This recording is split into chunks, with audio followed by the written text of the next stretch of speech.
আসসালামু আলাইকুম প্রিয় দর্শক, চ্যানেল আই সংবাদে স্বাগত। আপনাদের সঙ্গে আছি আমি সামির হোসেন। বিস্তারিত সংবাদের শুরুতে জানিয়ে দিচ্ছি সুপার ফ্রেশ সয়াবিন অয়েল সংবাদ শিরোনামগুলো।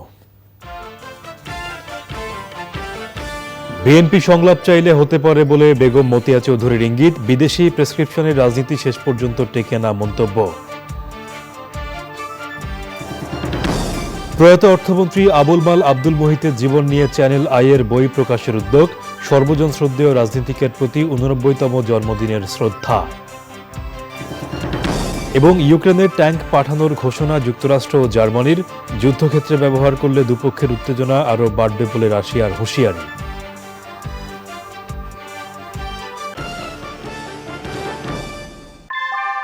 কুয়াশায় সাল ছুঁয়ে পানি আর কত হয়রানি আছে সমাধান। বসত ঘরে লাগাও আনো আসি।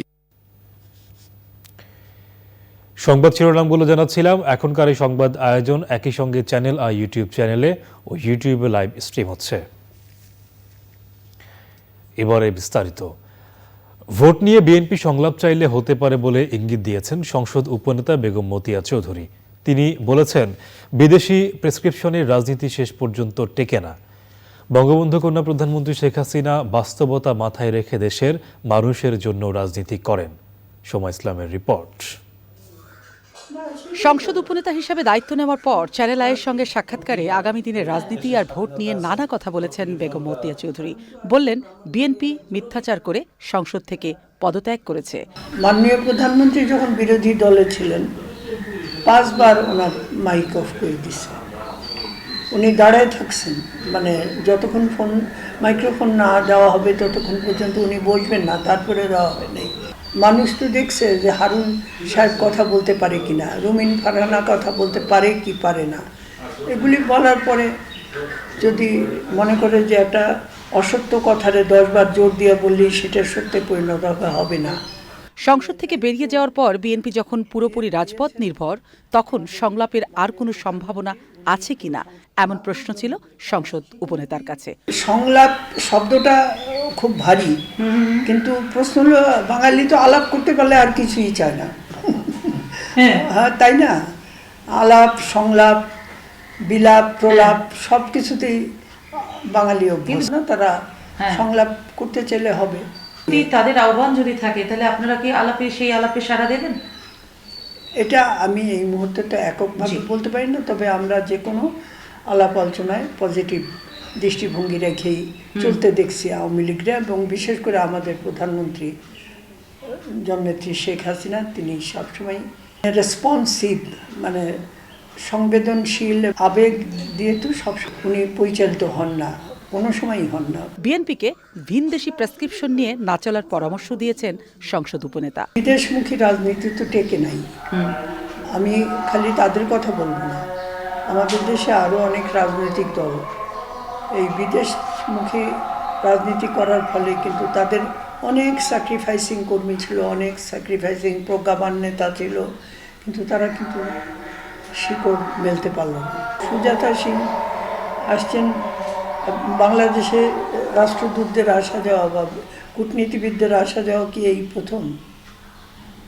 এর আগেও তো সেই তারা আসছেন, বসছেন একসঙ্গে, সমস্ত পার্টি নিয়ে বসছেন। না হলে এইগুলি ঘটনা না ঘটলে ভালো ছিল, কিন্তু এইটা তো নতুন ঘটে নাই। বিএনপির সভা সমাবেশ করার সক্ষমতা নিয়েও প্রশ্ন তুলেছেন তিনি। এখন আওয়ামী লীগের কর্তব্য কি? তাদের মিটিংয়ে লোক সাপ্লাই দেওয়া? ছোটবেলায় একটা করতাম, যে এতগুলি ভাত খাবি, বাঘ মারতে যাবি, বাঘ মারতে ডরাবি না তো? তারপর এরকম হয়ে চোখের কাছে আঙুল নিয়ে বলছে এই যে ডরাইলি। তো এই খেলা রাজনীতি, এই খেলা না। প্রতিষ্ঠার পর ৭৩ বছরে আওয়ামী লীগ সব ধরনের যুদ্ধ মোকাবেলা করেছে বলে মন্তব্য করে মতিয়া চৌধুরী বললেন, আওয়ামী লীগ কখনো বেসামাল হয় না, সবকিছুকে সামলে নেবার দলের নামই আওয়ামী লীগ। সময় ইসলাম, চ্যানেল আই, ঢাকা। প্রয়াত অর্থমন্ত্রী আবুল মাল আব্দুল মুহিতের প্রতি শ্রদ্ধা জানিয়ে তার কর্মময় জীবন নিয়ে বই প্রকাশের উদ্যোগ নিয়েছে চ্যানেল আই। 89তম জন্মদিনের স্মরণ সভায় চ্যানেল আইয়ের পরিচালক ও বার্তা প্রধান শাইখ সিরাজ উদ্যোগটিকে সফল করতে বরেণ্য এই গুণীর পরিবারের সদস্য এবং শুভানুধ্যায়ীদের লেখা দেওয়ার আহ্বান জানিয়েছেন। আবুল মাল আব্দুল মুহিতের নামে একটি ট্রাস্ট কিংবা ফাউন্ডেশন গঠনের ঘোষণা দিয়েছেন সাবেক অর্থমন্ত্রী সহোদর পররাষ্ট্রমন্ত্রী ডক্টর একে আব্দুল মোমেন। রিজভী নওয়াজের রিপোর্ট। আবুল মাল আব্দুল মুহিত বাংলাদেশের অদম্য অগ্রযাত্রার স্বর্ণালী সময়ে প্রধানমন্ত্রী শেখ হাসিনার বিশ্বস্ত সহচর ছিলেন। তার হাত ধরেই এলডিসি থেকে স্বল্পোন্নত দেশের কাতারে ওঠার সুখবর, এমনকি বিশ্বব্যাংকের মানদণ্ডে নিম্ন মধ্যমায়ের দেশ হওয়া সহ বহু সাফল্যের মুকুট পড়েছে বাংলাদেশ। 25শে জানুয়ারি মুহিতের জন্মদিনে তাকে স্মরণ করা হলো। তার কর্মময় জীবন ছাপার কাগজে স্থায়ী করার ঘোষণাও জানা গেল। একটা সমৃদ্ধ বই হতে পারে তাকে নিয়ে, এবং সেই বইটির দুটো ভাগ হতে পারে। একটা হচ্ছে তার জীবনের যেগুলো আমাদের কাছে আছে সেগুলো তুলে ধরা, আরেকটা হচ্ছে যে আপনারা এখানে যারা আছেন এবং ওনার আরো ঘনিষ্ঠ যারা আছেন এখনো জীবিত আছেন, তারা যদি তাদের সাথে যারা মুহিতের সম্পর্ক, সান্নিধ্য, বেড়ে ওঠা, জীবন, কর্ম সবকিছু নিয়ে লিখতে চান, তাহলে বইয়ের আরেকটা চ্যাপ্টার হতে পারে তার স্মৃতি নিয়ে। রাজধানীতে এই আয়োজনে আবুল মাল আব্দুল মুহিতের সহধর্মিণী সাবিয়া মুহিত, পুত্র, কন্যা, ভাই বোন সহ পরিবার সদস্যদের প্রায় সবাই ছিলেন। কোনদিন দেখিনি যে কাউকে উনি রিফিউজ করেছে।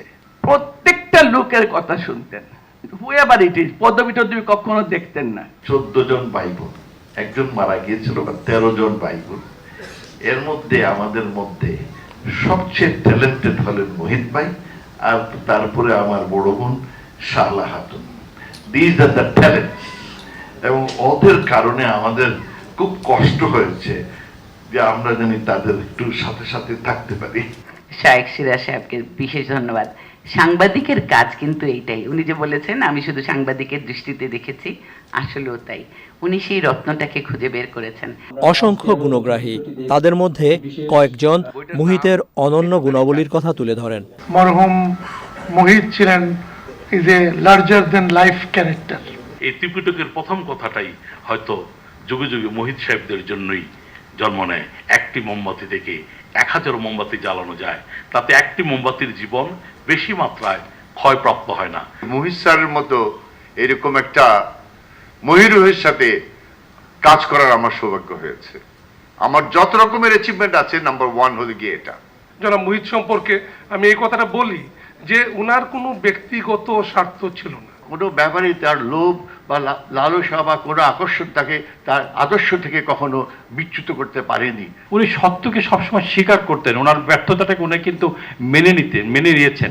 আবুল মাল আব্দুল মুহিতকে নিয়ে শায়েখ সিরাজের নির্মাণ করা ত্রিকালদর্শী কর্মবীর তথ্যচিত্রটি দেখানো হয় আবারও।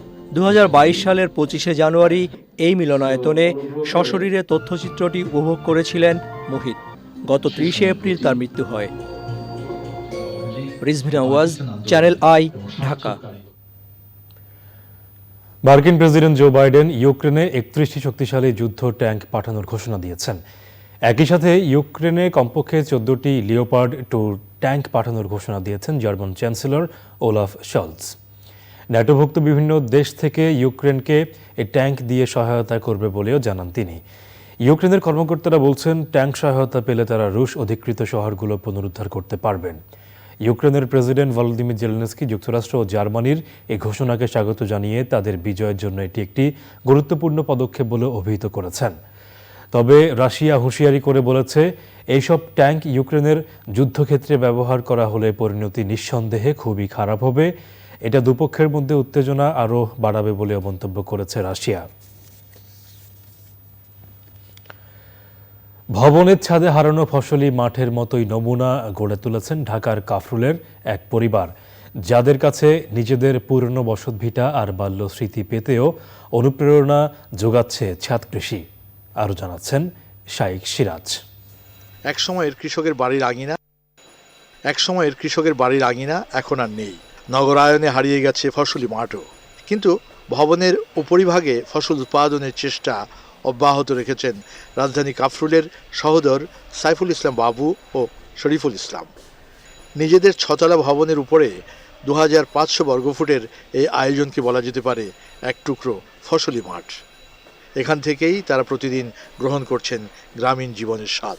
আগাম টমেটো লাগিয়েছিলাম, তখন এর ভার্টিক্যাল করিনি। আচ্ছা ওইটাতে আমি পেয়েছি হলো প্রতিটা গাছে 1.5 কেজির মতো পেয়েছি। আচ্ছা, আর এখন আমি আশা করি যে এই গাছে মনে হয় 3 কেজির মতো হবে। আচ্ছা, কাঁচামরিচের চাহিদা তো মিটেই গেছে, পাশাপাশি আমার ফ্যামিলি মেম্বারদের বিলি করি আমি। সাথে হলো এবার কিছু আমি প্রথম কিছু মরিচ আমি ওই যে শুকিয়েছি। সময়ের প্রয়োজনে এখন নাগরিক বনে গেলেও কৃষির প্রতি একটুও ভালোবাসা কমেনি তাদের। আপনার লাল শাক কি এটাতেই করেছেন আরো করেছেন? না, এইটাতেই আমি লাল শাকের জন্য এটা করে নিছি। এটা হলো চতুর্থবার আমার এই সিজনে। প্রতিবারই খাচ্ছেন? প্রতিবারই খাচ্ছি, আবার লাগাই দিচ্ছি। এটা বিশেষ কোনো জাত কি? এটা না, এটা হলো আমার নিজের তৈরি করা চারা। এই যে আমটাও হলো ভালো জাতের একটা কিউজাই আম, আর এটা হলো গৌরমতি আম। গৌরমতি, এটা হলো আপনার থাই কাঁচা মিঠা। এখানে সবজি ও ফসলের যা প্রাচুর্য তা উৎপাদন হচ্ছে জৈব কৃষি অনুশীলনের মাধ্যমে। আপনি কি সেক্স ফেরোমন ট্র্যাপ ব্যবহার করছেন? জি জি। এটা কাজ হয়? হ্যাঁ, এটা অনেক ভালো কাজ করে। আচ্ছা, এটাতে আপনি ওই যে অনেক মাছি পোকা, এই যে পানি লাগে না, কিছু লাগে না। নূতন প্রজন্মের সামনে কৃষির বহুমুখী উপযোগিতা তুলে ধরার তাগিদ রয়েছে এই উদ্যোক্তাদের। হ্যাপি নিউ ইয়ারের রাতে আমরা এই জায়গায় লাইটিং করি, আলোকসজ্জা করে বাচ্চাদের নিয়ে, আমার বোন, অন্যদের ভাগ্নি, ওদের নিয়ে এই জায়গায় আমরা ছোটোখাটো গেট টুগেদার পার্টি করি। কৃষি সমৃদ্ধ বাপদাদার বসতভিটা না থাকলেও ঠিক সেই আদলেই সাজিয়েছেন তার ছাদকে ছাদ কৃষির মাধ্যমে। এখান থেকে মিটছে পারিবারিক ফল ফসল, মনের ইচ্ছে, মানসিক প্রশান্তি, যেটি অন্যদের পরিত্যক্ত ফেলে রাখা ছাদ কৃষি তাদের জন্য অনুকরণীয় হতে পারে এই অঙ্গনটি। ঢাকার কাফরুলের সাইফুল ইসলাম বাবুর ছাদ কৃষি থেকে শাইখ সিরাজ, চ্যানেল আই। দর্শক, নিয়ে বিস্তারিত প্রতিবেদন দেখবেন আজ বিকেল 3:05 হৃদয় মাটি ও মানুষের ডাক অনুষ্ঠানে। সংবাদের এ পর্যায়ে নিচ্ছি Ashok Leyland Ifad autos limited বিরতি, আর বিরতির পর ফ্রুটিকা খবর আমন্ত্রণ। সনাতন ধর্মাবলম্বীদের অন্যতম ধর্মীয় উৎসব সরস্বতী পূজা আজ। বিদ্যার দেবীর কৃপালাভের আশায় বাণী অর্চনা ও নানা আয়োজনে সারা দেশে সরস্বতী পূজা উদযাপিত হবে। করোনা মহামারী সংক্রমণ কমে আসায় এবছর আগের মতোই স্বতঃস্ফূর্ত অংশগ্রহণে এই পূজা উদযাপনের প্রস্তুতি নেওয়া হয়েছে। পূজা মণ্ডপ ছাড়াও শিক্ষা প্রতিষ্ঠান, অফিস ও ঘরে ঘরে সরস্বতী পূজায় অংশ নেবেন সনাতন ধর্মাবলম্বীরা।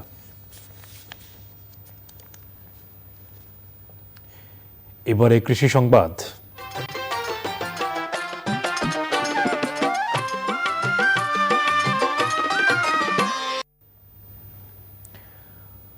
অধিক উৎপাদনের আশায় উন্নত জাতের আলু বীজ কিনে প্রতারিত হওয়ার অভিযোগ করেছেন জয়পুরহাটের আক্কেলপুর উপজেলার অর্ধশতাধিক কৃষক। নিম্নমানের আলু বীজ রোপণের 1 মাস পরও কোনো চারা গজায়নি, কোথাও কোথাও গাছ উঠলেও তা কুঁকড়ে মরে যাচ্ছে বলে অভিযোগ চাষিদের। জয়পুরহাট থেকে শফিউল বারী রাসেলের পাঠানো তথ্য ভিডিও চিত্রে সুদীপ্তা মাহমুদের রিপোর্ট।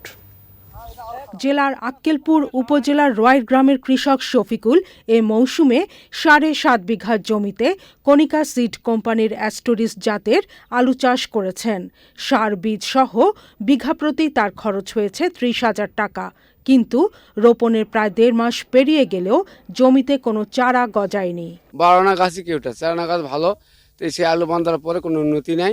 মানুষে তুলে যে আলুটা লাগাচ্ছে, আলুটা লাগে বিক্রি করতে, স্যার আমরা আলুর গাছ এখন উঠে নিকো, আমি সেই আলুর ক্ষতিপূরণ আমি চাই। এমন ভাব আমাদের মার দিছে যে কুলে উঠতে পারবো না আমরা। আলু ক্ষেতের এমন ক্ষতি দেখে হতবাক হয়ে পড়েছেন খুচরা আলু বীজ বিক্রেতা ও ডিলাররা। মাঠে আসে দেখি গাছের অবস্থান কোনো কিছু ভালোই নয়, এরকম আলু হবে এটা আমরা চিন্তা করতে পারিনি।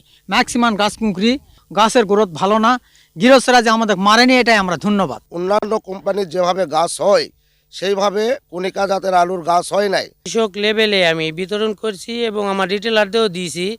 রিটেলার সহকারে যে আলুটুকু দিয়েছি, যেখানে যে অবস্থায় দিয়েছি ওই অবস্থায় গাছের কোনো গ্রোথ নাই। 20-22 দিনে গাছের চারা গজাইছে এবং এই চারা গজানোর পর গাছ যে বড় এবং গাছ কোঁকড়ানো, গাছের কোনো গ্রোথ নাই। বীজ কিনে প্রতারিত হওয়ার অভিযোগ প্রমাণিত হলেই ব্যবস্থা নেওয়ার কথা জানিয়েছে কৃষি বিভাগ। ডিলারদের মাধ্যমে জানতে পারলাম কণিকা সিডসের আলুর কিছুটা সমস্যা দেখা দিয়েছে। এখন পর্যন্ত কোনো কৃষক আমার কাছে সরাসরি অভিযোগ করে নাই। যদি অভিযোগ করে তাহলে আমরা সংশ্লিষ্ট উপসাগরীয় কৃষি কর্মকর্তাদের তদন্ত করে আমরা প্রয়োজনীয় ব্যবস্থা গ্রহণ করব। সার, বীজ আর জমি প্রস্তুতের হিসেব কষলে এখানকার কৃষকদের ক্ষতির পরিমাণ দাঁড়ায় ৩ কোটি টাকা। Sudipta Mahmud, channel I. এখন দেখবেন প্রকৃতি সংবাদ।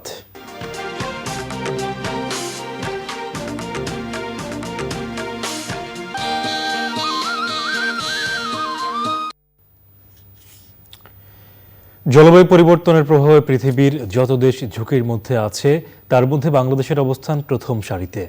তাই জলবায়ুর বৈরী প্রভাব মোকাবেলায় বাংলাদেশের উন্নয়নের ধারা অব্যাহত রাখতে বিভিন্ন সময়ে বেশ কিছু অভিযোজন কার্যক্রমের উদ্যোগ নেওয়া হয়েছে। জাতীয় অভিযোজন পরিকল্পনা নিয়ে দেখুন আলিম আল রাজির ডেস্ক রিপোর্ট।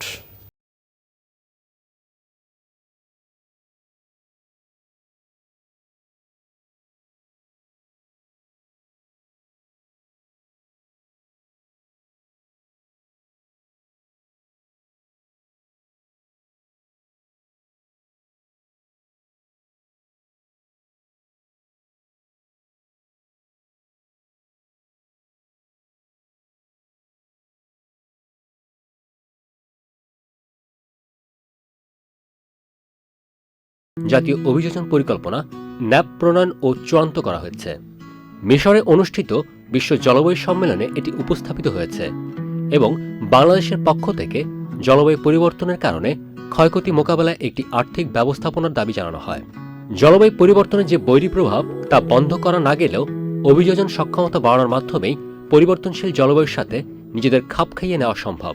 তাই নিজেদের অবস্থান থেকে এ বিষয়ে জনসচেতনতা তৈরিতে সক্রিয় ভূমিকা পালন করতে হবে। জাতীয় অভিযোজন পরিকল্পনা বাস্তবায়িত হলে দীর্ঘমেয়াদী সমন্বিত অভিযোজন কার্যক্রম গ্রহণ ও বাস্তবায়নের মাধ্যমে জলবায়ু পরিবর্তন মোকাবেলা সহজতর হবে। জাতীয় অভিযোজন পরিকল্পনা এর সফল বাস্তবায়নের মাধ্যমে দেশের অভিযোজন সক্ষমতা যেমন বাড়বে তেমনি নিশ্চিত হবে টেকসই উন্নয়ন।